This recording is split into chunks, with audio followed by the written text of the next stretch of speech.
Bismillahirrahmanirrahim. Assalamualaikum warahmatullahi wabarakatuh. Waalaikumsalam warahmatullahi wabarakatuh. Bapak Ibu semua yang sudah hadir, terima kasih atas kesediaannya untuk hadir pada sesi sharing kali ini. Seperti yang sudah saya sampaikan sebelumnya, kali ini saya akan mencoba untuk berbagi sedikit mengenai konsep-konsep budaya positif yang sejatinya bisa diimplementasikan di sekolah. Sebelumnya, mari kita mulai acara ini dengan membaca basmalah bersama-sama. Bismillahirrahmanirrahim. Bismillahirrahmanirrahim.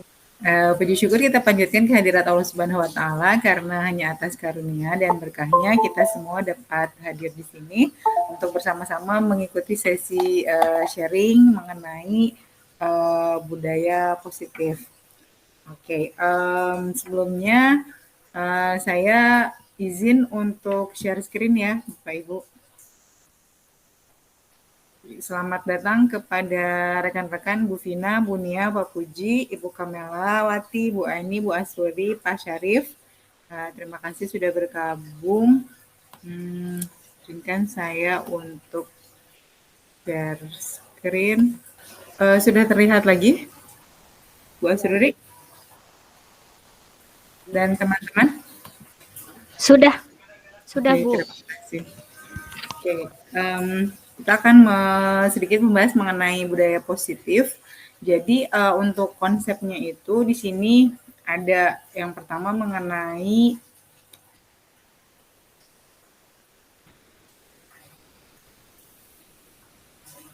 perubahan paradigma belajar, kemudian ada disiplin positif, ada motivasi perilaku manusia, kebutuhan dasar, posisi kontrol restitusi, keyakinan kelas, dan segitiga restitusi. Jujur ketika saya pertama kali mendapatkan materi ini juga ada beberapa hal yang tampaknya baru, jadi mudah-mudahan di sini kita bisa diskusi sama-sama ya, karena bisa jadi bedanya saya sama teman-teman juga karena kebetulan mungkin saya sudah duluan dapat modulnya gitu, tapi untuk pelaksanaannya memang masih sedikit meraba-raba juga. Kita mulai dari perubahan paradigma, di mana ini membahas mengenai stimulus respon teori kontrol. Yang pertama, untuk stimulus responnya itu biasanya kita misalkan terbiasa dengan kita tuh selalu ingin gitu mencoba untuk mengubah orang lain agar memiliki pandangan yang sama dengan kita.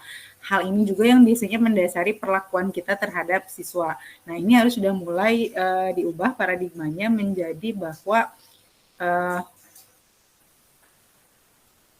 kita berusaha memahami pandangan orang lain tentang dunia. Jadi dalam hal ini kalau kita kaitkan dengan hubungan kita dengan siswa, jadi kita harus mau mendengarkan apa yang siswa-siswa kita sampaikan gitu ya. Kemudian Bapak Ibu mohon izin sebentar. Kemudian selanjutnya ada perilaku buruk itu dipandang sebagai sebuah kesalahan. Nah, ini juga yang kebanyakan memandangnya seperti ini gitu. Nah, perubahan paradigma dari teori kontrolnya itu menyebutkan bahwa semua perilaku itu memiliki tujuan. Jadi nanti akan berhubungannya dengan kebutuhan dasar manusia. Jadi misalkan kalau siswa ada yang suka melamun misalnya di kelas, atau ada siswa yang suka mengganggu temannya. Nah, itu tuh dia pasti punya alasan kenapa. Nah, dari sinilah mungkin peran kita sebagai guru yang harus bisa menggali alasan siswa tersebut. Kemudian ini saya bisa mengontrol orang lain. Nah, padahal kan kita tuh sama sekali tidak bisa mengontrol orang lain. Begitu juga dengan perilaku dan sikap siswa. Kemudian kita cenderung maksa gitu ya. Pemaksaan itu ada pada saat rujukan tidak berhasil. Misalkan kita mau menginginkan orang lain untuk melakukan sesuatu. Terus sudah gitu kita membujuknya, tapi karena tidak berhasil, nah ujung-ujungnya kita melakukan pemaksaan. Nah, itu sudah mulai beralih ketika kolaborasi dan konsensus menciptakan pilihan-pilihan baru. Ini cenderungnya ke apa? Cenderungnya itu ke misalkan kalau ada tata tertib, itu kan kalau tata tertib seolah-olah tata tertib itu bahasanya adalah memaksa. Nah, di sini kemudian diciptakan suatu paradigma baru di mana muncul pilihan-pilihan baru itu dari kolaborasi dan konsensus atau kesepakatan bersama. Kemudian yang terakhir nih ada model berpikir menang atau kalah. Jadi biasanya ada yang satu pihak menang, satu pihak kalah. Gimana caranya supaya paradigma itu berubah jadi menjadi model berpikir menang-menang atau mungkin win-win solution seperti itu. Terus selanjutnya ini mengenai disiplin positif.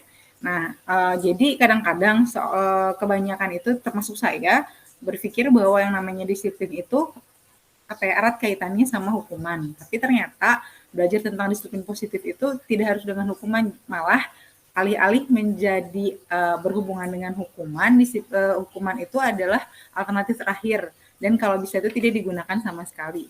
Nah, kemudian lanjut ke disiplin diri. Nah, disiplin diri itu jadi membuat seseorang menggali potensinya menuju sebuah tujuan. Jadi sesuatu yang dihargai dan sesuatu yang bermakna.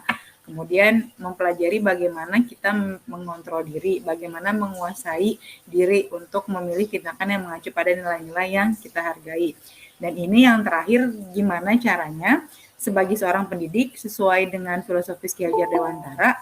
Jadi gimana caranya supaya kita itu bisa bisa menanamkan kepada siswa kita, kepada siswa-siswi kita, anak-anak didik kita supaya mereka itu punya disiplin diri. Jadi mereka bisa mengacu pada nilai-nilai kebijakan yang universal dalam hal ini.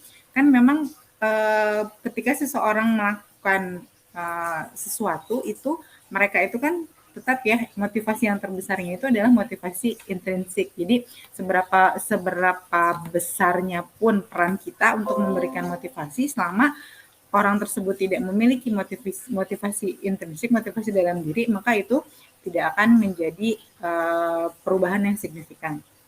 Seperti itu. Kemudian selanjutnya ini yang tadi ya, ada motivasi perilaku manusia. Nah, motivasi perilaku manusia itu katanya dibagi menjadi 3. Yang pertama, menghindari ketidaknyamanan atau hukuman. Nah, ini itu disebut sebagai motivasi yang paling rendah. Contoh misalkan, ada beberapa orang yang ketika misalnya mau pergi keluar memakai motor, mereka pakai helm kalau ada polisi. Artinya kan dia takut dihukum. Atau misalnya siswa kita kenapa ditanya kenapa kamu pakai baju rapi atau misalnya kenapa baju seragamnya dimasukkan gitu. Alasannya adalah karena saya takut ketemu sama Bu Ira, misalnya saya takut ketemu sama Bu Nia, misalkan karena mereka menghindari ketidaknyamanan ketika bertemu dengan guru dalam posisi pakaian mereka tidak sesuai dengan standar yang sudah ditetapkan di sekolah. Nah, itu disebut sebagai motivasi yang paling rendah. Kemudian yang kedua, misalnya mendapatkan imbalan atau penghargaan dari orang lain. Contoh misalkan, kalau ada siswa yang suka menjawab pertanyaan. Nah, kalau ditanya misalnya kenapa sih, ya biar dapat nilai bagus, atau misalkan biar dipuji sama ibu guru, atau misalkan biar dipuji sama teman-teman. Nah, ini sudah meningkat dari motivasi yang pertama, tapi dia masih motivasinya itu masih ada campur tangan dari luar gitu.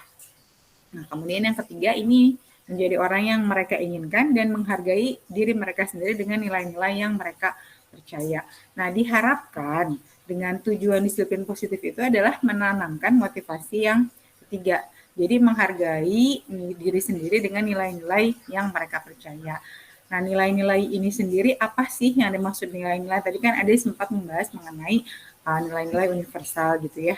Jadi nilai-nilai universal itu yang dimaksud adalah nilai-nilai kebajikan. Nah, kemudian tadi sekarang kita berlanjut ke kebutuhan dasar manusia. Nah, jadi tadi kan misalkan nih, bahwa kalau kita memandang suatu kesalahan itu adalah suatu perilaku yang buruk. Nah, kita sudah mulai mengubah paradigma berpikir kita bahwa setiap perilaku itu ada tujuan. Setiap perilaku itu ada sebabnya. Nah, di sini kita membahas dulu mengenai kebutuhan dasar manusia. Yang pertama ada kebutuhan survival atau bertahan hidup ya. Jadi ada psikologis sama fisiologis. Kandang, pangan, papan gitu ya, kesehatan. Nah, kalau untuk psikologis itu adalah kebutuhan untuk perasaan aman. Terus kemudian kebutuhan akan cinta dan kasih sayang. Dalam hal ini adalah kebutuhan untuk diterima. Kemudian ada juga kebutuhan kesenangan atau fun. Kebutuhan untuk mencari kesenangan, bermain, dan tertawa. Kemudian ada juga kebebasan atau freedom. Itu kebutuhan akan pilihan untuk bebas, kebutuhan untuk kemandirian ekonomi, memiliki pilihan dan mampu mengendalikan arah hidup seseorang. Dan yang terakhir ini kekuasaan atau power, kebutuhan pengakuan atas kemampuan, kekuatan mencapai sesuatu, menjadi kompeten, terampil, dan juga diakui atas prestasinya. Jadi misalkan gini, sebagai seorang guru, misal, balik yang tadi saya sudah sampaikan, misalkan ada seorang anak yang iseng sama temennya gitu. Nah, jadi dalam budaya positif ini diarahkan supaya nanti mungkinnya kita akan bahas lebih lanjut di segitiga restitusi. Jadi kita harus bisa menggali asal muasal si anak itu melakukan itu apa gitu, supaya kita bisa mengetahui kebutuhan dasar apa yang memang mereka ingin dapatkan, sehingga nanti kita bisa mengarahkan. Misalkan kalau mereka inginnya misalnya jahil nih sama temennya, kenapa? Ya iseng aja gitu. Nanti mungkin kita bisa kasih alternatif. Kalau kamu memang ingin mencari kesenangan, dapatkah kamu mencari ide lain selain dengan mengganggu temannya gitu? Jadi yang tidak menimbulkan rasa ketidaknyamanan di orang lain gitu, mungkin seperti itu. Oke, selanjutnya ini ada posisi kontrol guru. Ini saya juga ketika pertama kali mendapat materi ini kayak apa ya? Aduh, saya berarti parah ya gitu karena saya ini cenderung ke posisi yang kedua, ke pembuat merasa bersalah. Oke, kita coba ini satu-satu ya. Misalkan ini penghukum. Kalau penghukum itu cenderungnya pokoknya ini ada tata tertib, kamu tidak memenuhi tata tertib, ya udah kamu langsung dihukum gitu. Jadi bahwa yang paling berhasil itu adalah caranya si guru itu misalkan kalau ada siswa ribut, ya udah hukumannya misalkan lari 10 keliling gitu. Nah, adakah hubungan antara lari 10 keliling dengan misalnya ribut di kelas? Nah, ketika itu tidak ada relevansi antara antara lari 10 keliling dengan ribut dalam pelajaran matematika misalkan, itu berarti merupakan sebuah hukuman. Dan mungkin kalau saya sih dulu saya pernah mendapatkan pemaparan dari Bunia mengenai sekolah ramah anak. Kalau saya sih ngelihatnya kayaknya ini agak-agak sejalan gitu ya, dimana memang kita sebagai guru itu sekarang bagaimana caranya menumbuhkan disiplin dengan cara yang positif, dan ada hal-hal yang memang tidak boleh dilakukan oleh guru terhadap siswa, dan yang utama itu yaitu ini, tidak boleh melakukan hukuman baik secara fisik ataupun verbal. Misalkan kalau verbal itu contohnya kalau kita mau marahin anak tapi marahin anaknya di depan teman-temannya yang lain gitu kan, posisinya kita juga nggak enak ya kalau misalnya kita ada kesalahan terus kita ditegur di depan banyak orang. Nah itu kan sebetulnya sudah melakukan hukuman secara verbal, kekerasan secara verbal, akan mengakibatkan kondisi psikisnya menjadi tidak seimbang bagi siswa gitu. Nah jadi ya itu tadi tidak boleh lagi melakukan memposisikan diri sebagai penghukum. Oke, kemudian yang kedua ini adalah pembuat merasa bersalah. Jadi di sini biasanya gurunya itu akan bersuara lebih lembut, terus udah gitu kayak nih gitu. Jadi misalnya, jadi sekarang Teteh maunya gimana? Jadi sekarang AA maunya gimana? Apakah kamu tahu bahwa dengan kamu melakukan hal ini tuh kamu udah membuat ibu kecewa atau membuat teman-teman kamu kecewa gitu kan. Nah, hal seperti itu. Nah, ternyata ketika pada saat saya berpikir bahwa saya kan tidak menghukum anak gitu. Saya berusaha untuk membuat anak berpikir bahwa kamu itu harusnya mikir gitu nih, dengan begini tuh kamu sudah membuat kecewa dan sebagainya gitu ya. Tapi ternyata itu pun memiliki dampak buruk bagi siswa. Kenapa? Karena mereka itu nanti akan memiliki penilaian diri yang buruk. Jadi mereka nanti tidak menghargai dirinya sendiri bahwa iya ya saya itu salah ya, saya itu jelek ya, saya itu tidak bisa membuat orang lain bangga, saya itu tidak bisa, itu bisanya hanya mengecewakan orang lain. Nah itu kan dari segi perkembangan mental untuk anak didik kita juga tidak baik. Kemudian ini yang ketiga, teman. Nah, ini kayaknya asik gitu, kayaknya asik ya, guru nggak akan menyakiti murid, tapi tetap gitu kita tuh karena posisinya seolah-olah sebagai teman, jadi semuanya itu ngontrolnya secara persuasif, kayak hubungannya positif enak gitu. Nah, cuma jeleknya itu adalah karena si anak itu merasa sudah dekat sekali dengan gurunya, nanti ada satu waktu di mana ketika si anak itu merasa mereka membutuhkan bantuan gurunya, tapi gurunya tidak bisa membantu, nah itu siswanya juga akan kecewa. Mungkin dari balik lagi dari segi perkembangan mentalnya itu akan menjadi kurang baik. Mungkin kayaknya kalau anak-anak sekarang gitu ya sama generasi kita dulu gitu kayaknya memang agak berbeda. Kalau sekarang itu kan mungkin dunia zaman sekarang ini kayak lebih aware sama perkembangan mental, sama kesehatan mental gitu. Jadi memang posisinya itu gimana caranya supaya kita memberikan pemahaman, memberikan mendisiplinkan siswa dengan cara yang baik. Bahkan ketika kita sudah memposisikan diri sebagai seorang teman, ternyata ada negatifnya itu ketika kita bisa membuat siswanya merasa kecewa dan mengganggu perkembangan kesehatan mentalnya itu tadi. Kemudian yang keempat mengenai posisi sebagai pemantau. Nah, kalau sebagai pemantau ini di sini lebih aman ya. Jadi kita udah tahu ini nih aturan-aturannya begini. Jadi ada konsekuensinya gitu. Nah, kalau di posisi pemantau itu guru lebih aman. Jadi mereka tetap bisa dekat dengan siswa, tapi hubungannya itu tetap profesional, tidak seperti sebagai teman gitu. Nah, tapi di sini tetap jadi mengawasi gitu ya, mengawasi, bertanggung jawab. Jadi kalau misalnya ada perilaku siswa yang memang dirasakan kurang sesuai dengan peraturan yang sudah disepakati bersama, itu bisa diingatkan.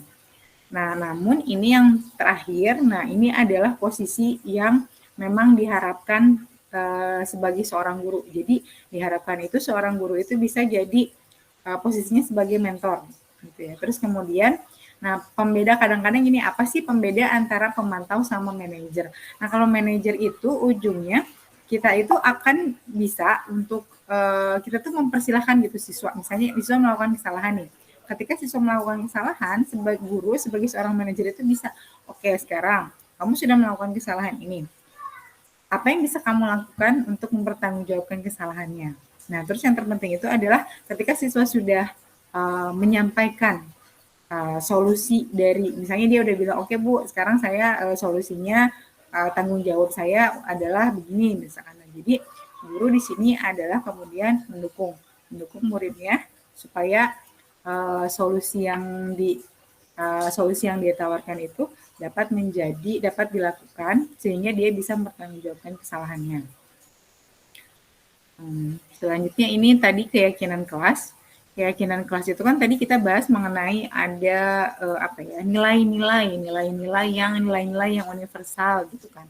Jadi di sini itu disepakati bersama, lepas dari latar belakang suku, negara, bahasa atau agama. Contohnya seperti apa sih? Contohnya misalkan keadilan, kejujuran, saling menghargai, empati, kesehatan, keselamatan gitu. Nah, hal seperti itu jadi tidak panjang, hanya berupa diusahakan satu kata saja, tapi memang disepakati bersama dan bisa diimplementasikan gitu ya.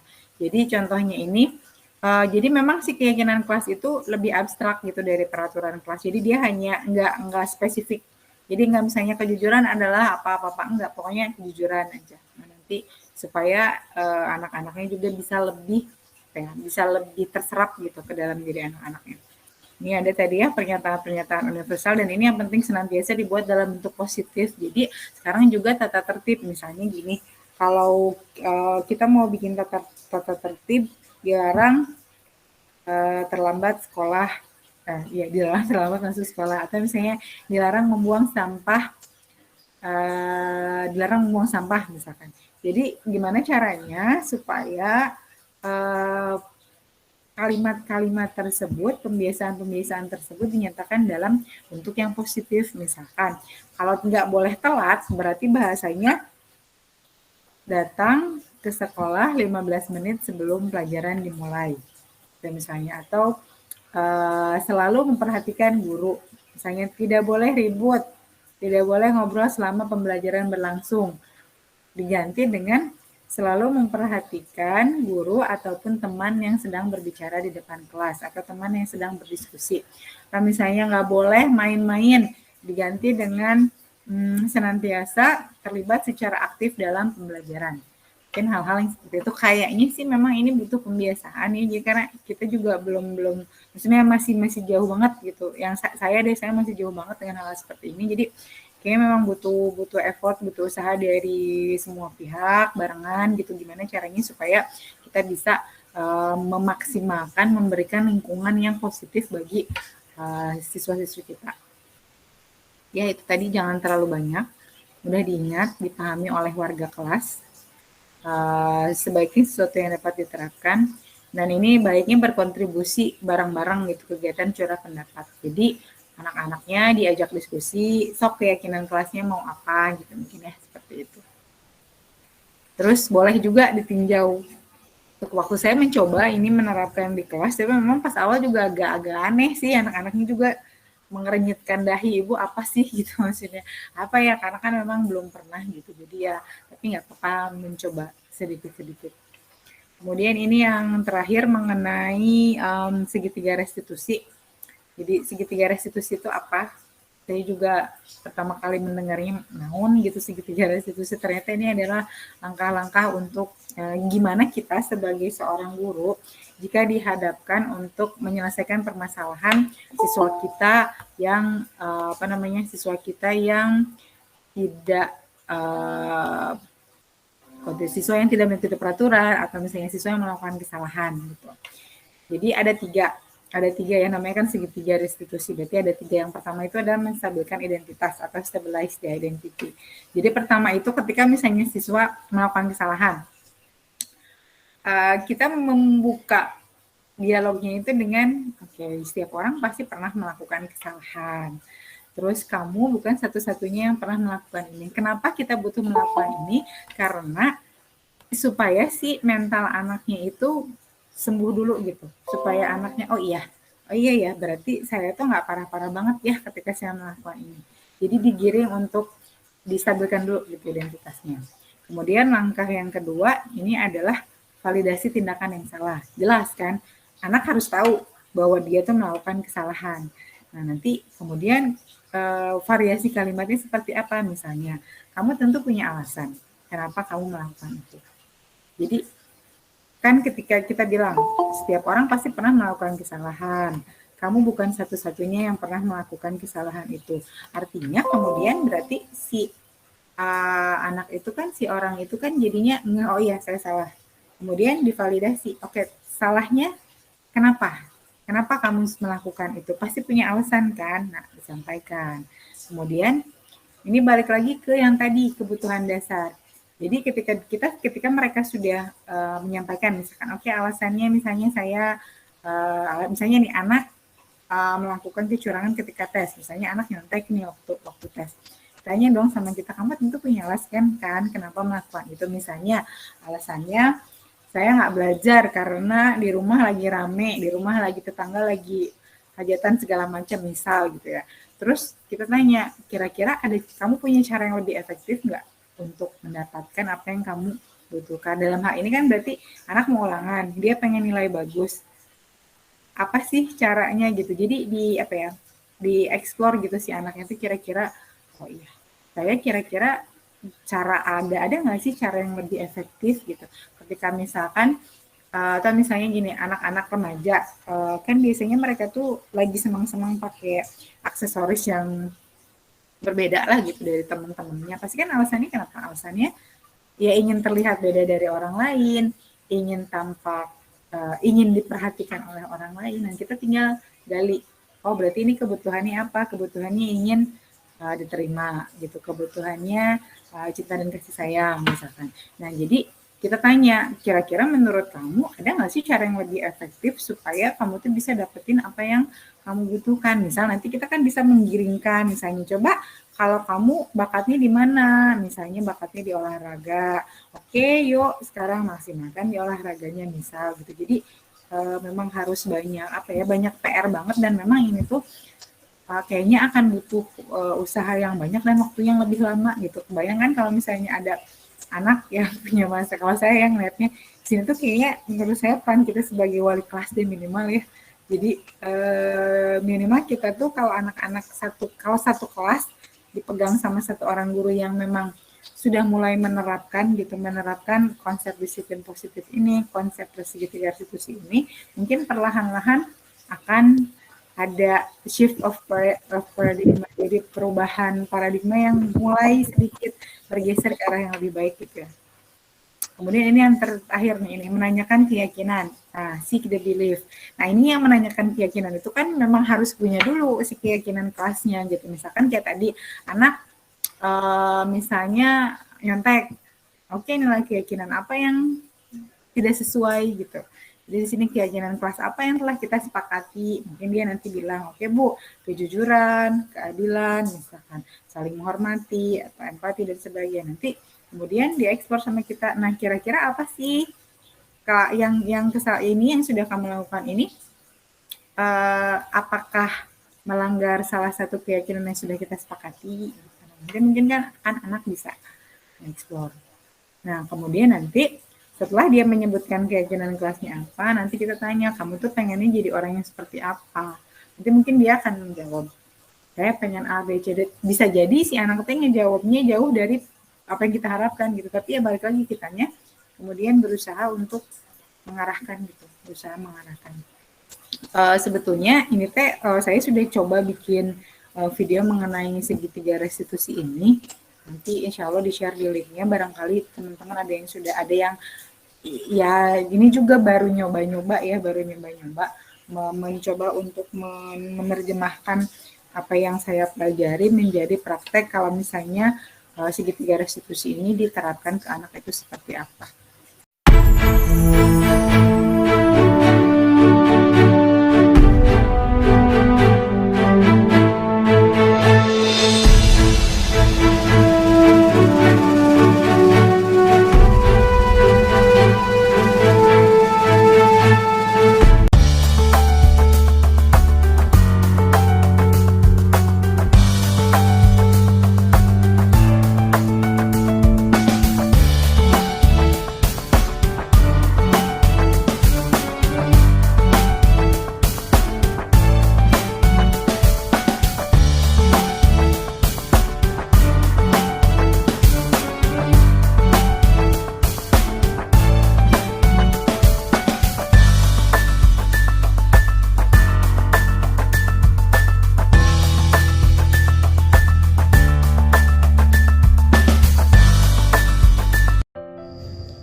Ibu melihat sesuatu yang janggal ketika tadi ulangan matematika berlangsung.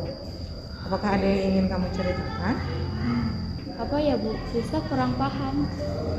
Baiklah, apakah Rizka masih ingat mengenai nilai-nilai keyakinan kelas kita? Ingat, yaitu kejujuran, empati, serta bertanggung jawab. Apakah tadi Ibu melihat sesuatu yang dilakukan oleh Rizka saat di dalam ruangan? Sebetulnya iya, Ibu melihat dan jujur Ibu merasa tidak percaya. Maka dari itulah Ibu memutuskan ingin membicarakan hal ini bersama Rizka. Maafkan Rizka ya Bu, sebenarnya tadi Rizka membuka catatan ketika ulangan. Baiklah, setiap orang pasti pernah melakukan kesalahan dan bukan kamu saja yang pernah melakukan kesalahan ini. Namun tentunya Rizka punya alasan tersendiri kan kenapa Rizka melakukan ini? Iya Bu, sebenarnya Rizka juga ingin belajar lebih baik lagi dan mempersiapkan untuk ulangan hari ini. Tetapi ya kondisi rumah Rizka sekarang sangat ramai, soalnya suku Rizka yang di sebelah rumah Rizka itu akan menikah. Jadi banyak saudara yang berkumpul di sana. Dan Rizka pun harus membantu lebih banyak mama di rumah. Dan pada malam hari pun semua saudara berkumpul dan kondisi di sana sangat ramai. Jadi Rizka tidak bisa berkonsentrasi dalam belajar. Gitu ya kondisinya. Nah sekarang kira-kira Rizka kepikiran apa nih? Apakah ada cara yang lebih efektif supaya Rizka dapat nilai yang lebih baik? Ada, yaitu belajar lebih baik lagi dan tidak hanya belajar ketika saat akan ulangan saja. Oke, jadi yang pertama kalau belajarnya rutin, terus kemudian kalau belajarnya tidak hanya untuk ulangan saja, Rizka akan lebih siap untuk kondisi-kondisi yang seperti ini ya, jadi lebih well prepared gitu ya. Oke, kita bahas lagi mengenai nilai keyakinan kelas tadi, yaitu jujur, empati, serta bertanggung jawab. Oke, sekarang Ibu tanya nih, sebenarnya Rizka itu ingin menjadi orang yang seperti apa? Kalau Rizka ingin menjadi orang jujur, berempati, bertanggung jawab, serta juga adil. Oke, alhamdulillah. Nah sekarang bagaimana caranya supaya Rizka dapat memperbaiki kesalahan yang tadi? Kalau boleh Rizka usul, boleh Rizka diulang lagi. Tapi nanti Rizka meminta waktu dulu sebentar. Sekarang pulang sekolah Rizka ingin meminta bantuan pada Sama untuk mengajarkan Rizka matematika. Oke, bagus, usulannya sangat bagus. Nah, kira-kira Rizka mau tes ulangnya kapan? Kalau besok pulang sekolah bisa, Bu. Insya Allah bisa. Baiklah, kalau begitu Rizka sekarang silakan kembali ke kelas karena sebentar lagi baru pergantian mata pelajaran akan segera dimulai. Baik, Bu, terima kasih. Sama-sama. Respon saya adalah saya merasa lega karena walaupun guru mengetahui kesalahan saya tidak ditegur di depan kelas. Dan saya jadi tidak merasa dipermalukan. Saya merasa nyaman berbicara seperti ini. Awalnya saya takut karena khawatir dimarahi atas kesalahan saya. Ibu guru mau menerima alasan saya dan tidak langsung menghakimi. Saya menjadi menyadari kesalahan saya dan tidak mau mengulanginya lagi. Saya memilih sendiri tanggung jawab yang harus saya lakukan atas kesalahan ini. Jadi, dengan melakukan restitusi ini, saya merasa nyaman dan dapat menyadari kesalahan saya dan dapat memilih sendiri solusi dari permasalahan ini, serta saya berjanji pada diri saya untuk tidak melakukan kesalahan ini lagi. Mungkin seperti itu. Kemudian ini ada visi.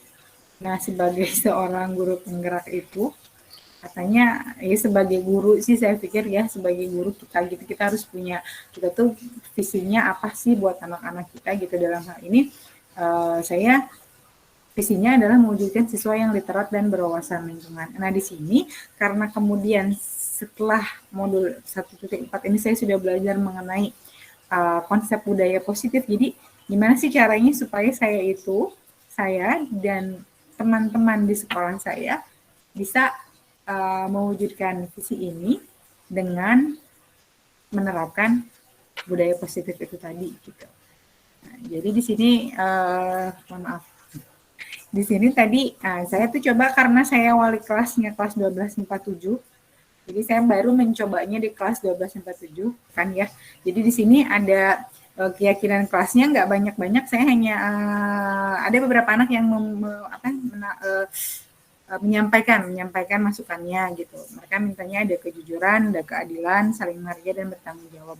Dieksplor kejujurannya seperti apa, keadilannya maksudnya bagaimana, saling menghargai itu maksudnya bagaimana, bertanggung jawab itu maksudnya bagaimana. Jadi kalau anak-anak tuh kejujurannya misalnya katanya nggak boleh nyontek gitu. Terus kalau keadilan itu jadi tidak ada teman-teman yang memakai aksesoris yang mencolok. Kenapa misalnya?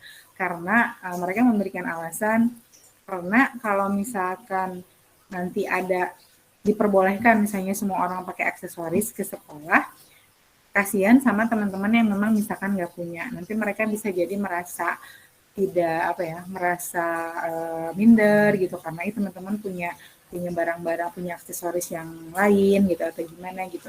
Karena pada prinsipnya kan sebetulnya kenapa sih kalau yang saya pahami ya, kenapa sih di kita itu pakai baju seragam gitu supaya kan semua siswa itu punya perlakuan yang sama, supaya semuanya itu sama, merasa sama gitu di sekolah, tidak ada keistimewaan. Dan selanjutnya kemudian saling menghargai. Nah, saling menghargai ini yang lucu.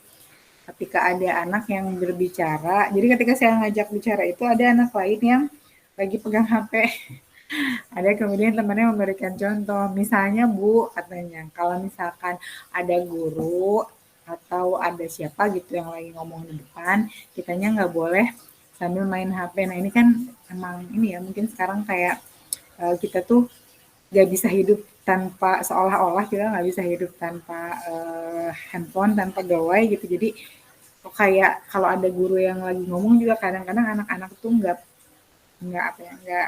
sadar aja, biasa gitu, cuek gitu balesin dan sebagainya. Kan itu juga harus kita kasih tahu gitu, harus kita kasih tahu. Nah coba mungkin di sini caranya gimana? Nah caranya itu dengan kita menyepakati dulu keyakinan kelasnya.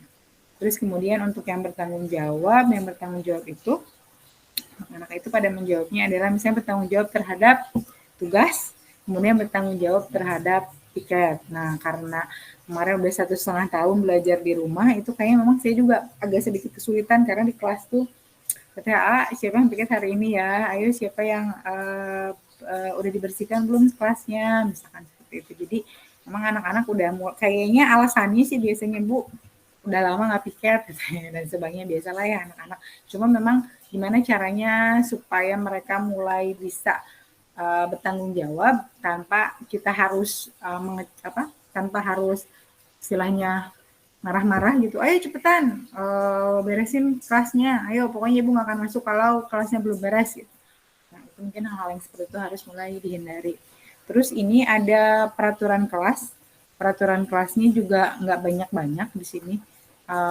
Dalam yang sedikit gitu, terus dalam positif, misalnya jujur dalam sikap dan perilaku, terus udah gitu memperhatikan dan menyimak jika ada yang sedang berbicara, tanggung jawab dalam menyelesaikan tugas, terus menjaga kebersihan dan kesehatan. Nah, di sini tadi anak-anak disuruh untuk, saya minta untuk mendekor kelasnya sendiri. Ini kebetulan ada beberapa siswa, ini tadi setelah pelajaran olahraga, menempelkan sendiri di kelas. Kenapa ditempel di kelas? Karena supaya minimal mereka tuh karena mereka setiap hari di situ kan ya, melihat. Mungkin ini juga salah satu salah satu cara untuk menumbuhkan nilai-nilai positif dalam diri siswa. Jadi kalau misalnya kan mereka sering baca, misalkan sering baca, minimal adalah gitu yang kalimat-kalimat baik, kalimat-kalimat inspiratif yang bisa mereka baca setiap hari. Maka mungkin memang tepatnya itu selain di kelas juga, di lingkungan sekolah, di pojok-pojok sekolah, di tempat-tempat yang sering dilewati juga itu dipasang pembiasaan-pembiasaan yang positif. Terus selanjutnya ini budaya positif gitu ya. Nah, ini ada budaya positif yang ingin coba diimplementasikan di sekolah. Ini yang pertama itu adalah budaya positif gerakan literasi dan gerakan 5R. 5R ini dalam hal ini mengenai sekolah berwawasan lingkungan. Jadi reduce, reuse, refuse, recycle, dan riot. Jadi menggunakan mengurangi, kemudian menggunakan kembali, menolak penggunaan plastik sekali pakai misalkan, terus kemudian mendaur ulang, dan juga yang terakhir ini mengompos gitu. Jadi gimana caranya kita bisa mengembangkan wawasan lingkungan siswa dengan mensosialisasikan dan mengembangkan budaya positif di berwawasan lingkungan, dalam hal ini gerakan 5R. Nah, selanjutnya ini kita diintegrasikan dalam keyakinan kelas dan keyakinan sekolah. Jadi nanti kalau misalnya sudah ada keyakinan kelas, nanti masuk ada keyakinan sekolah. Nah, kemudian ini juga memperhatikan pemenuhan kebutuhan dasar manusia. Mungkin kalau anak-anak SMA, misalnya kalau baca bukunya, kalau misalnya kita mau baca bukunya yang seperti apa. Terus kalau misalnya kegiatan 5R-nya ini bisa nggak dibungkus dengan packaging yang memang bisa diterima sama anak-anak. Misalkan kalau misalnya kita mau bikin sosialisasi atau video sosialisasi, misalnya gimana caranya supaya kita itu bisa memberikan yang mudah diterima gitu sama anak. Yes, sesuai dengan selera anak-anak sekarang gitu. Mungkin seperti itu. Seperti itu saja mungkin yang bisa saya sampaikan. Terima kasih sudah menyimak. Mungkin sekarang berlanjut ke sesi tanya jawab. Saya akan berusaha, ya kita di sini sharing aja ya sama-sama. Kita coba untuk bersama-sama mengeksplor gimana sih caranya menerapkan budaya positif di sekolah. Mangga Bapak Ibu barangkali ada yang ingin memberikan komentar atau sharing. Mangga. Ya, terima kasih Mira atas pemaparannya tadi. Dari pemaparan yang tadi ada satu komentar yang ingin saya selipkan nih Mira. Pertama, dari satu itu jadi beranak ya Mira. Yang pertama, ternyata pembiasaan positif tidak semudah yang saya bayangkan. Kemudian saya merasa saya belum bisa menjadi guru yang sesuai dengan apa yang dituliskan tadi di Canva atau PowerPoint. Yang ketiga, ternyata banyak sisi-sisi psikologis atau mental health atau kesehatan mental yang harus diperhatikan oleh guru. Mungkin dari gurunya sendiri ya sehat mental gitu. Artinya ketika kita ingin memberikan pembiasaan positif, kemudian disiplin positif, kemudian tadi saya secara pribadi suka dengan segitiga restitusi tadi, seperti sedang bertanya jawab atau seperti sedang merefleksikan diri sendiri tanpa harus judging gitu ya. Itu mungkin perlu usaha terutama untuk saya pribadi. Saya harus menyehatkan mental saya dulu, baru saya bisa berbagi kesehatan mental itu kepada anak-anak, yang ujungnya mungkin saya baru bisa membiasakan anak-anak untuk berdisiplin positif dengan yang tadi keyakinan mereka dari unsur intrinsik tanpa harus ada ekstrinsiknya. Itu. Terima kasih sudah mengingatkan saya jadi yang lebih baik. Iya. Terima kasih Bu Ira ilmunya. Sama-sama Bu Nia. Iya, memang begitu, sama sih juga begitu pertama kali membaca ini kan jujur gitu, kalau saya langsung emang bisa ya gitu. Emang bisa ya guru kayak gini gitu. Karena memang ya itu tadi kan kayak kalau untuk pembiasaan kayak gini tuh nggak kayak kalau kita makan cengek ya Bu Nia ya. Tidak bisa. Kayak misalnya saya nggak tahu ini setahun bisa nggak gitu, 2 tahun gitu. Apalagi memang ini diperlukan kerjasama dari semuanya, nggak bisa misalnya hanya segelintir guru aja gitu kan ya. Jadi harus semua. Tapi kalau saya sih berpikirnya mari kita kalau ada yang namanya inquiry apresiatif itu namanya perubahan paradigma Bagja katanya namanya ya. Jadi ayo deh kita lihat kekuatan-kekuatannya aja gitu. Daripada misalnya kalau dulu kan kita kalau ngelihat itu analisisnya SWOT ya, pasti ada ininya gitu, ada ancamannya apa nih gitu, kurangnya apa nih gitu. Nah kalau sekarang itu gimana kalau misalnya kita mulai melihat segala sesuatu teh, oh iya ini kekuatan apa nih yang kita punya.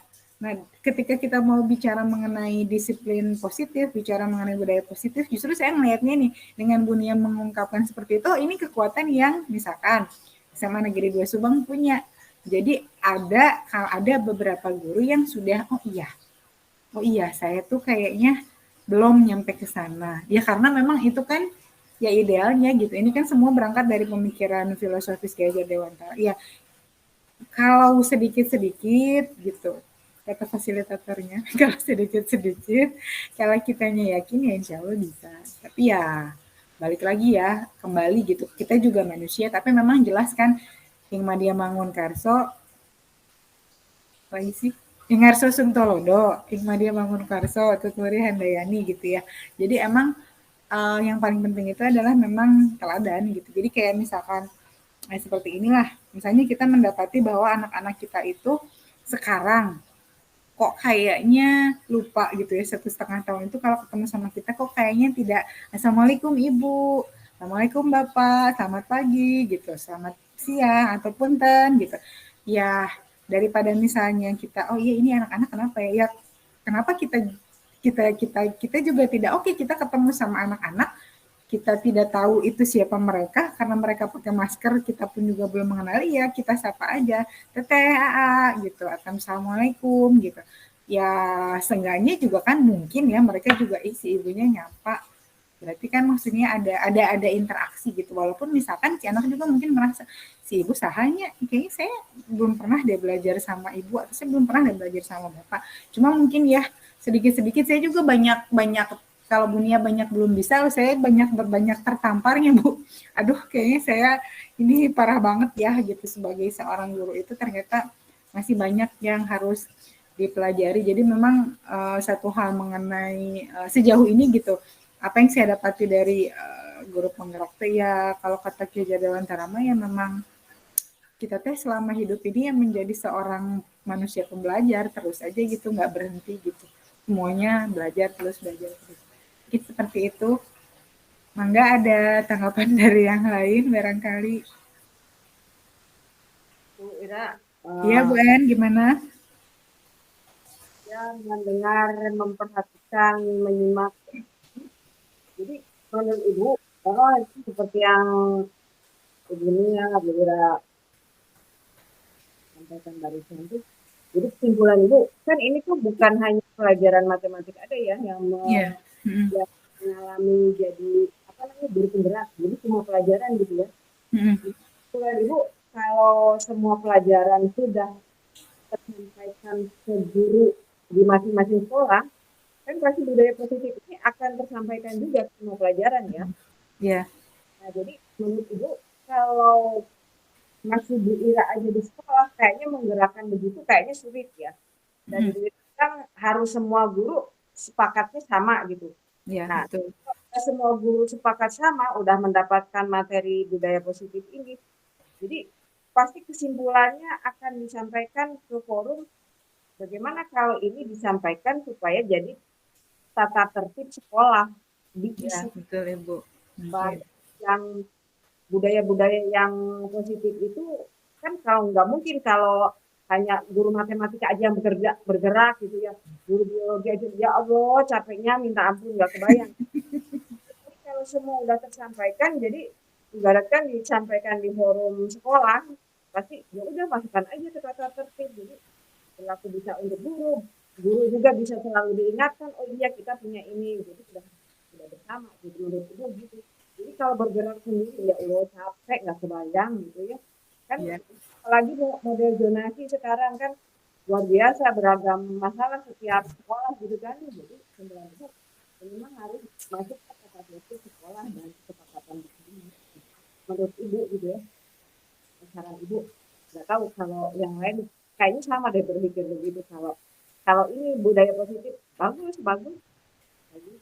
Jadi ini cenderung ke apa ya pedagogi ya itu psikologi dan lain-lain kejiwaan juga dan dirinya juga gitu ya kan harus banyak hal yang apa ya banyak hal yang ibaratnya yang tadinya tidak tertulis ya harus ditulis apa yang dikerjakan ditulis dulu biar kita melakukan apa tuh oh iya ya jadi udah jelas jadi enggak memang ada peraturan Bu jadi anak merasa gimana gitu kan kalau ada di peraturannya jadi kalau udah ada peraturannya oh iya ya ada di peraturan jadi itu saran Ibu pendapat Ibu mudah-mudahan itu aja Iya, Ibu Eni, terima kasih. Memang betul. Jadi emang butuh apa ya? Butuh effort dari semua pihak. Jadi memang kalau buat guru penggerak juga, ini juga saya sekalian apa ya? Sekalian mengajak teman-teman. Saya angkatan 3, saya angkatan 3. Angkatan 4 sudah mulai. Nah, bentar lagi sekarang kemarin itu terakhir angkatan 5 sudah mulai pendaftaran. Nah, nanti pendaftaran untuk angkatan 6 itu bulan Januari dan kebetulan ada untuk Kabupaten Subang. Nah, maksudnya, jadi memang kalau yang saya pahami itu nanti emang si guru penggerak itu akan terus-menerus sampai gimana caranya supaya seluruh Indonesia itu ikut mengikuti pendidikan ini gitu. Cuma mungkin sekarang baru di apa namanya bertahap gitu secara bertahap kayak misalnya Kabupaten Subang sekarang angkatan 3 nih saya nanti angkatan 6 ada lagi gitu dengan harapan itu bisa mengcover semuanya. Jadi minimal misalnya di satu sekolah itu ada berapa lah gitu 20 gitu ya dunia ya satu sekolah itu ya 20 gitu praktek penggeraknya guru praktek penggeraknya misalkan ada 5 misalkan itu udah lebih dari cukup cuma ya memang di sini juga Bu En memang dari guru penggerak itu setiap kali ada yang kegiatan seperti ini juga memang saya berkonsultasi dengan tim manajemen dengan para wakasek, dengan kepala sekolah juga. Bahkan jadi kepala sekolah itu harus hadir dalam 3 kali lokakarya. Yang pertama lokakarya 0, pertama, terus nanti besok lokakarya 3, sama yang terakhir nanti ada lokakarya 9, pas yang terakhir banget gitu ya, pas bulan ke-9. Jadi memang harus tahu gitu, jadi si kepala sekolah sama tim manajemen sekolah itu harus tahu program-programnya seperti apa, dan memang udah jelas gitu bahwa ada ya kalau bisa sih bersama-sama membersamai program-program yang disampaikan oleh guru penggerak. Iya, iya, bener, harus bersama-sama gitu. Iya betul Bu En. Kalau enggak mah liur. Capek, bayang, nggak nyambung. Jadi kalau kalau kepala sekolah nggak diikutkan itu, iya ampun, berarti harus khusus menyampaikan nggak mungkin kan ya. Aduh, Iya. capek nggak. Jadi ini bersama-sama, iya bagus. Terus baru matematika di Subang siapa aja selain dia? SMA teh kebetulan saya juga nggak tahu Bu En SMA itu yang lulusnya cuma 10. Berarti SMA 2, SMA 3, satu orang, SMA 4, SMA Pabuaran, terus Cipeundeuy, terus Pagaden, terus lupa. Coba Saya lupa. Pokoknya cuma ada 10 orang dari 140 berapa gitu. di Tapi Subang, memang Subang. Jadi ada PAUD, SD, SMP, SMA yang paling banyak itu SD sama SMP. Tapi memang SMA paling sedikit. SMA memang cuma 10 yang ininya. Kan? Atau mungkin nanti yang eh, angkatan 6 mungkin lebih banyak gitu, mudah-mudahan. Karena kalau dilihat dari infografis yang disampaikan sama Pak Menteri itu setiap naik angkatan itu angkatan selanjutnya itu jumlah si rekrutmennya itu lebih besar gitu. Jadi mudah-mudahan nanti teman-teman yang di bawah 50 tahun ikutan guru penggeraknya, CGP-nya yang di atas 50 tahun itu masih bisa ikut praktik penggerak atau kalau mau juga boleh bisa juga daftar jadi fasilitator. oh, jadi kelompok mana nih? Ibu kalau mau jadi praktek penggerak bisa. Jadi nanti kalau praktek penggerak jadi kayak tapi nggak harus di atas 50 juga sih. Cuma kalau CGP itu kan dibatasi Bu En. Kalau kayak Bu Marni kan, Bu Marni belum 50 tapi Bu Marni udah jadi guru praktik penggeraknya gitu.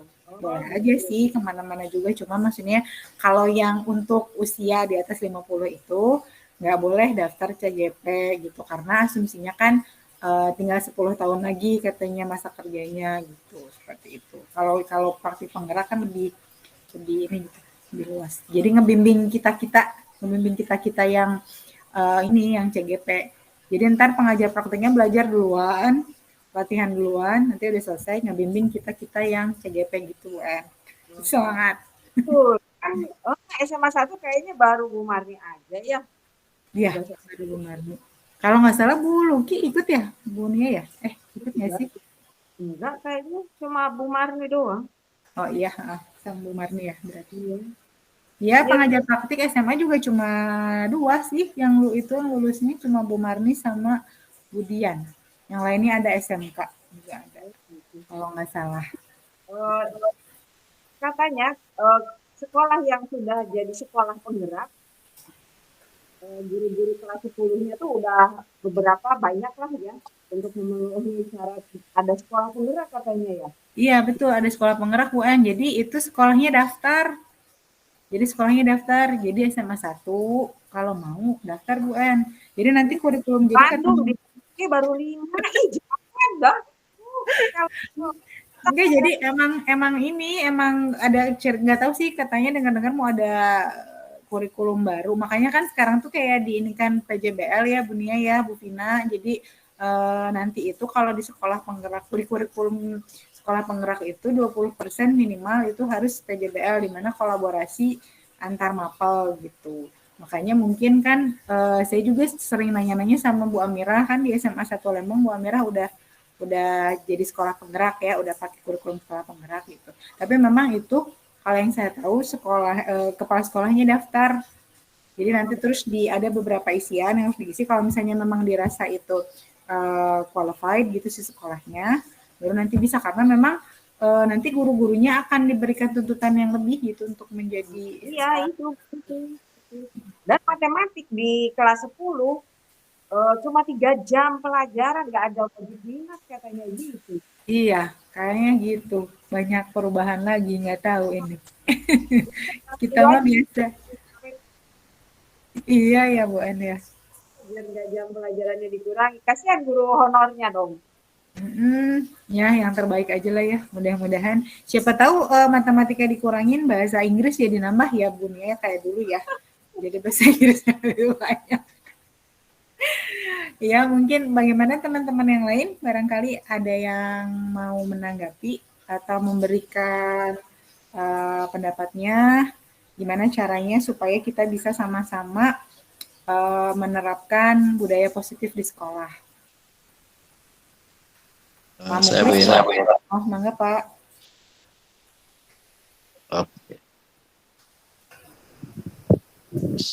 Oke. Wira, Iya Pak. izin. Iya Bapak mangga. Oke, saya hanya menghubungkan lah apa yang ada di pikiran Bu Nia sama juga Bu Eni ya. Jadi kalau Bu Nia itu berangkat dari mindset atau paradigmanya gitu. Jadi kalau misalkan mental gurunya sendiri misalnya ya belum memiliki sikap mental positif, itu memang agak susah juga menerapkan budaya positif. Nah, kemudian teknisnya memang harus ada teknis seperti yang Bu Eni katakan tadi, bahwa secara teknis itu memang harus ada aturan, harus ada semacam tata tertib. Nah, biasanya itu dituangkan tadi sesuai dengan apa yang dijelaskan oleh Bu Ira, ada kesepakatan kelas. Kalau ini ada per kelas ya. Kalau sekolah itu memang ada yang namanya selain visi misi itu ada corporate culture, budaya bersama gitu. Jadi budaya kita rame-rame di sekolah SMA 2 misalnya atau SMA 1 seperti apa sesuai kesepakatan yang dibuat gitu antara ya guru, siswa, kepala sekolah, semua stakeholder yang ada di sana. Jadi itu sebagai pedoman, ya garis besarnya ada budaya rame-rame. Jadi kemudian ada pedoman perilaku. Pedoman perilaku itu biasanya itu berlaku untuk setiap individu. Dia berdasarkan kesepakatan yang sudah dibuat, itu hampir semua orang itu tahu gitu, tertulis adalah. Misalnya tadi kalau di ruang kelas itu misalkan tidak diperkenankan mencontek. Kemudian yang lain-lain lah sebagai itu adalah pedoman perilaku untuk individu. Tapi untuk kebersamaan juga tadi corporate culture-nya budaya sama-sama jadi lintas atau interpersonal itu ada budaya bersamanya, budaya di sekolah tersebut gitu. Budaya positifnya apa misalnya yang dibangun? Misalnya budaya bersih, tidak membuang sampah sembarangan atau berpikir positif, kemudian berprasangka baik, tidak bergunjing, tidak mengeluh, misalnya itu masuk di dalam corporate culture. Nah, yang lebih spesifiknya di pedoman perilaku. Terus yang pertama sebetulnya revolusi perubahan, mau itu guru penggerak, mau perubahan apapun, kalau misalnya Pak Jokowi itu ada revolusi mental ya. Jadi semuanya selalu berawal dari pikiran. Nah, pikiran itu ya selalu dari sudut pandang atau mindset ya. Karena kalau menurut saya jadi kalau hanya di hilirnya saja kita mengubah, kemudian pikirannya, mindsetnya tidak diubah, baik itu mindset guru-gurunya, kemudian mindset anak-anaknya, itu pun kita akan susah juga menerapkan, karena akan kembali lagi tadi kepada cara berpikir. Nah, karena mindset itu dibentuk bukan sekali dua kali, karena itu lahir juga dari lingkungan sekitar, kemudian masa kecil di mana dia dibesarkan. Nah, hal pertama untuk bisa melakukan sebuah revolusi atau perubahan yang signifikan itu dari sisi mentalnya dulu, dari sisi cara berpikirnya atau mindsetnya dulu gitu. Nah, berarti budaya positif di mindsetnya pun dia tidak punya pikiran negatif, memandang sesuatu itu tidak dari kacamata negatifnya dulu gitu, dari positifnya itu selalu mengambil dari sisi itu dulu. Karena apa? Karena apa yang ada di pikiran itu akan menjadi perasaan. Kemudian apa yang dirasakan pun akan masuk juga ke pikiran gitu. Nah, sehingga apa isi pikirannya itu file-file pikirannya itulah yang akan mengakomodir baik perasaan, kemudian stimulus dari lingkungan sehingga menjadi tindakan. Nah, kalau misalkan mindsetnya ini belum positif, ini akan lahir negatif juga. Nah, ini bagaimana caranya guru penggerak juga fasilitatornya itu membangun budaya positif itu berangkat dari mindset yang positif. Nah, seperti apa caranya ya? Saya serahkan kepada CGP ya sama fasilitatornya. Cuman yang jelas dari pikiran ke tindakan kemudian jadi kebiasaan. Nah, dari kebiasaan sehingga menjadi karakter. Nah, kalau karakter himpunan karakter-karakter itu akan menjadi budaya gitu. Kalau misalkan siswa-siswanya, guru-gurunya punya karakter positif, sikap mental positif, Nah, itu di lingkungan tersebut, di komunitas tersebut, maka akan menjadi culture, menjadi budaya. Nah, budaya itu menjadi budaya positif, tapi tidak begitu saja, tidak otomatis hanya dengan himbauan, kemudian ajakan, itu tidak mungkin. Harus dituangkan seperti yang Bu Eni katakan tadi, ini leadernya juga, kepala sekolahnya juga ya harus mendukung itu. Kalau pikiran kepala sekolahnya sendiri misalnya ya tidak tidak tidak ke arah mental positif gitu, apa adanya gitu, tidak membuat sebuah revolusi perubahan, membangun culture positif, atau tidak bisa bekerja sama untuk mewujudkan visi misi sekolah dengan lebih spesifik lagi dituangkan dalam budaya gitu, budaya sekolah, ya agak susah juga. Itu harus nyambung sama kepala sekolah, karena kepala sekolah sebagai leader dari visi misi itu bisa diterjemahkan menjadi culture gitu, menjadi culture, menjadi budaya sekolah. Dari budaya sekolah bisa menjadi pedoman perilaku antar individu. Nah, di sekolah itu bisa, misalkan mau dicoba, berarti bisa juga di kelas kan, kesepakatan yang dibuat oleh kelas. Kemudian di situ dituangkan gitu, dalam bentuk aturan, dalam bentuk pedoman perilaku yang boleh dan tidak boleh lah, yang boleh dilakukan dan tidak boleh dilakukan. Nah, disepakati bersama, kemudian ditandatangani bersama gitu kan. Jadi bukan datang top down ya. Jadi bukan dari guru, bukan dari kepala sekolah, bukan dari sekolah, tapi dari sama-sama gitu. Nah, gimana caranya bisa membangun itu? Secara teknis, bagaimana siswa terlibat, itu kan bisa copy morning modelnya. Nah, sekolah itu kan ada 36 siswa. Setiap orang ditanya gitu. Jadi apa yang disepakati itu tentang budaya positif menurut si A, si B, si C kan. Sehingga lahirnya dalam satu kelas budaya positif yang ingin diwujudkan seperti ini. Kemudian kelas-kelas lain, kemudian baru itu disimpulkan untuk seluruh kelas, berlakulah ini untuk sekolah gitu. Nah, seperti itu barangkali Bu Ira. Jadi kalau menurut saya, rubah dari mindset. Dari mindset itu bagaimana caranya, cara berpikir itu yang berubah jadi berpikir positif. Dan dari berpikir positif dituangkanlah ke dalam bentuk teknis, pedoman perilaku, atau corporate culture lah. Ya, seperti yang Bu Eni katakan tadi, apakah dalam bentuk tata tertib. Cuman kalau datangnya dari sekolah, itu tidak akan nyambung dengan anak-anak, karena bisa jadi nggak nyambung sama pikiran anak-anak. Ngapain? Saya nggak punya saham di situ, saya nggak pernah menandatangani kesepakatan, akhirnya banyak pelanggaran, ya. Tapi kalau misalkan datangnya berdasarkan dari anak-anak juga dihimpun, kemudian dari guru-guru, kemudian dari kepala sekolah dan wakasek staf segala macam, gitu, TU segala macam, itu bisa jadi budaya sekolah. Nah, itu nanti ada tim ada semacam tim kemudian menyimpulkan loh, inilah corporate culture SMA 2 Subang atau SMA 1 Subang. Jadi berpikir positif misalnya ya. Berpikir positif, berprasangka baik, tidak bergunjing, misalnya itu salah satu culture. Artinya ketika ada guru yang bergunjing itu diingatkan, Bu, itu ada corporate culture kita tidak boleh bergunjing. Kalau misalkan berprasangka buruk, Bu, itu ada corporate culture kita, itu yang kita tangani bersama, itu dilarang berprasangka buruk. Sehingga akhirnya budaya positif itu betul-betul real gitu, bukan sekedar imbauan atau ajakan. Mungkin itu saja dari saya, Bu Ira. Makasih. Udah selesai sampai situ aja, Bu. Betul, betul, betul.